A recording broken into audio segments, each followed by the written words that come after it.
In most of your math classes, you're probably used to dealing with arithmetic expressions like, well, here's something really simple, 3 plus 4, or x plus y, or 2 times x squared plus 7, and so on and so forth. And in this class, we will be looking at these types of arithmetic expressions, but we're also going to be interested in expressions that don't deal with numbers per se. Like in these expressions, x plus y, we have a plus sign, so you would expect x and y to be numbers. We're going to be dealing with Boolean expressions. And Boolean expressions involve working with symbols that I'll often refer to as simply true and false. Okay, so these are special symbols. Think of them as 0 and 1 are special numbers. True and false are going to be special symbols. And we won't be adding true and false, but we will be doing things like taking the and of true and false. Okay, so we might have the expression true and false. That's what this little symbol here means. This little and here, this caret. And true and false simplifies to false. Okay. False and true simplifies to false.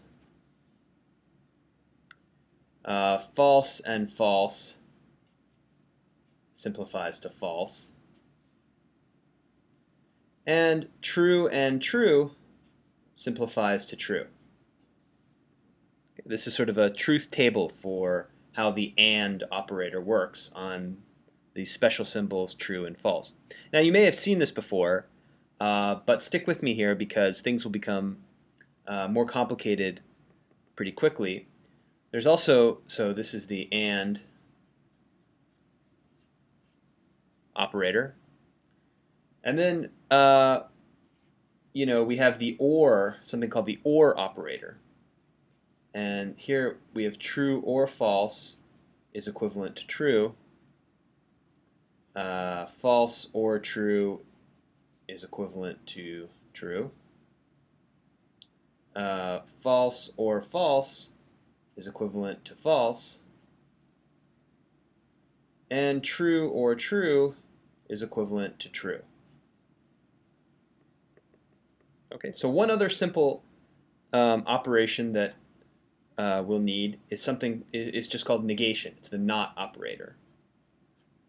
So we have the not operator, and it can be written several ways. For example, if I take the true symbol and I write a line above it, that means negate true, and this is equivalent to false. And similarly, if I write false with a negation symbol on the top, then I get something equivalent to true. Okay, and sometimes I'll write negation with this little symbol. It represents the negation symbol, and not true is equivalent to false. Okay, so this is sort of basic operations on true and false. And we can start doing some sort of slightly interesting things with these operations. For example, I might take so for example, now I can write just like we had x plus y, where x and y represented numbers. Now I can write x or y, where x is going to represent the value either true or false. We don't know, it's a variable. And y is going to represent some value, true or false. It's a variable. Or when it's written this way, it's often these x and y are often called literals. Okay. And when I write negation of x, this expression, if x takes on the value true, then not x is going to be false, and if x takes on the value false, not x will be true. Again, these are variables. just like when we're working with arithmetic expressions, we have some, basic simplification rules. For example, if I have x times y plus z, we know that we can distribute the x, and we have x times y plus x times z. Okay, and there are some simple rules for working with Boolean expressions too. For example, if I have x and y or z, then this is equivalent to x and y or x and z. Okay. Now, how would we, how could I really convince you that this, other than just telling you that this is true, how could I convince you that this sort of distributive law for Boolean values is true? Well, we could just, if you really wanted to, one way to prove it, to convince you of it, would be to substitute true and false for all of these particular values. For example, let's say I put x, I substitute x, I put a true in there. Then this expression is going to simplify once x is substituted with true to be true and y or z.